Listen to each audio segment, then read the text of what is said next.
Merci, Monsieur le Président, collègues. Nous voterons contre l'urgence, et je le dis contre le fond, comme mon collègue Lucas, du vœu porté par le Rassemblement national. Et honnêtement, Monsieur Coulon, je m'étonne que vous ayez été si court sur ce texte, ce torchon qui a été déposé par le Rassemblement national. Je voudrais dire les choses simplement, calmement, mais quand même assez clairement. Monsieur Chenu, on vous voit. On vous voit. On voit ce que vous écrivez. On vous voit derrière vos formules labyrinthiques. On vous voit lorsque vous parlez pudiquement de violation des frontières d'un État souverain et de mobilisation des forces armées plutôt que de guerre de la Russie contre l'Ukraine et de crimes de guerre contre les populations civiles ukrainiennes.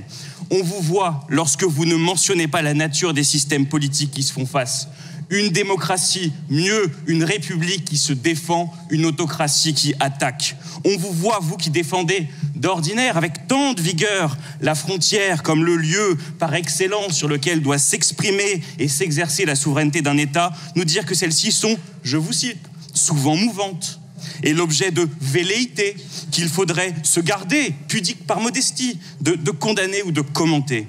On vous voit balayer en quelques mots l'aspiration d'un peuple à avoir un destin européen. On vous voit enfin lorsque vous évoquez de manière symétrique le droit fondamental à la sécurité des Ukrainiens et des Russes, comme si la sécurité de la Russie avait été menacée ne serait-ce qu'un instant par qui que ce soit. Chacun de vos mots trahissent une inclinaison, chacune de vos formules une compromission. Ne vous cachez pas derrière le général de Gaulle pour qui l'indépendance n'a jamais voulu dire l'équidistance comme vous l'écrivez si faussement. Il y a beaucoup à voir entre l'héroïsme du gaullisme de la guerre et celui dont font preuve les Ukrainiens aujourd'hui.